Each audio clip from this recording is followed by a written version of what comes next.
Hello, my name is Nico Geraldo, and this is my lecture on dynamics in discus. So a little background on the sport of discus is that it dates back to ancient Greece in the old Olympics, or the ancient Olympics in 776 BC. The ancient discus was made of bronze, iron, or stone, and they were smaller in size than today's discus.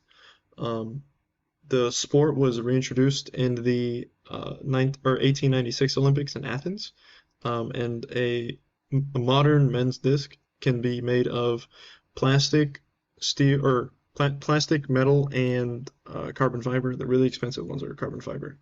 And the discs are regulated at 220 millimeters in diameter and 2 kilograms. The relation to dynamics of discus is that the most competitive technique uh, is called a full rotation, and despite its name, it's actually more than 360 degrees of rotation for the disc. So if you follow the diagram, the discus thrower starts facing towards the back of the ring, and then the position of the disc at the start can vary. It either can be straight out to the side, but more competitive discus throwers will actually curl it back over here to where they're almost facing forward again. So that's where the variance in 400 or 540 and 720 degrees comes from. But yeah, again, if you follow the discus thrower, he starts facing back, does a full 360 to where he's facing back again, and then does another half rotation to where he throws the disc towards the front of the ring into the sector. So 360 plus 180 is 540, and then depending on where he starts, it can go up to 720 degrees. And then the discus is accelerated through the duration of the spin.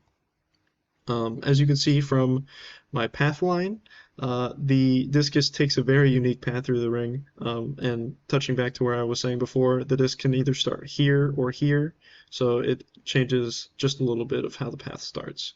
But you could use the path line formulas to find the velocity or find the position of the disc through its path, the tangential velocity and the tangential acceleration of the disc. But of course that is very impractical because of its very unique shape. And when the line starts straightening out, here is the release point. You can see there's a very nice GIF of a professional discus thrower. At its core, discus is just a sport of acceleration. If you can get the most acceleration on the discus, you will throw it the furthest. This guy's very good at that. Using Newton's second law of motion, you can see that the best way to increase the force on your throw is with acceleration, since the weight of the disc is regulated and you can't change it at all. And then the ways to increase total acceleration are with radial acceleration and tangential.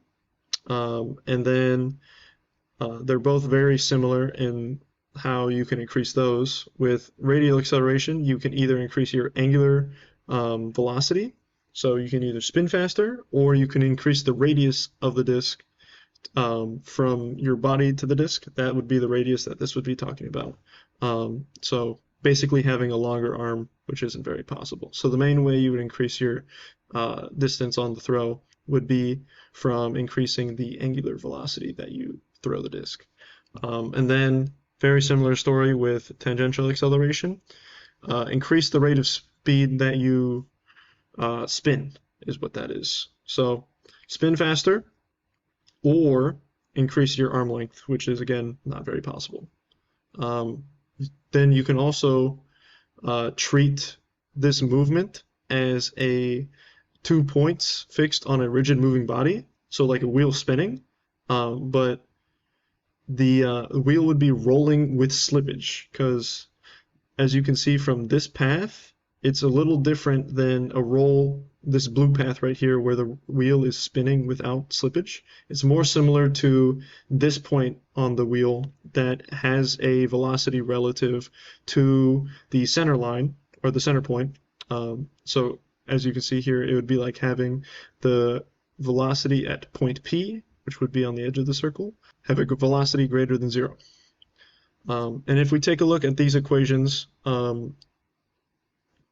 relating 2 points on fixed on a rigid moving body, you can see that the way to increase the acceleration on the discus is to either increase your acceleration. So this AQ would be this blue line right here, the acceleration of the person moving through the ring.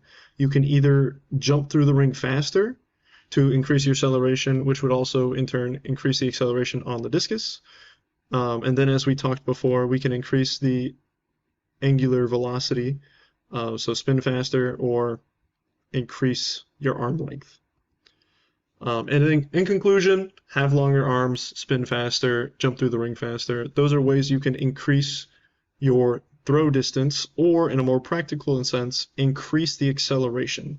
And then I was a little concerned about how I'd find a connection to aerospace with discus, but apparently there's a company named Spin Launch who basically discus throws spacecraft into orbit. So their goal is to launch spacecraft without engines and just using a spinning mechanism and this little device right here, and then launch them into orbit. And then on their website it says they want to launch spacecraft, but it appears that they're launching more missiles, which is still cool. But I think that's really interesting.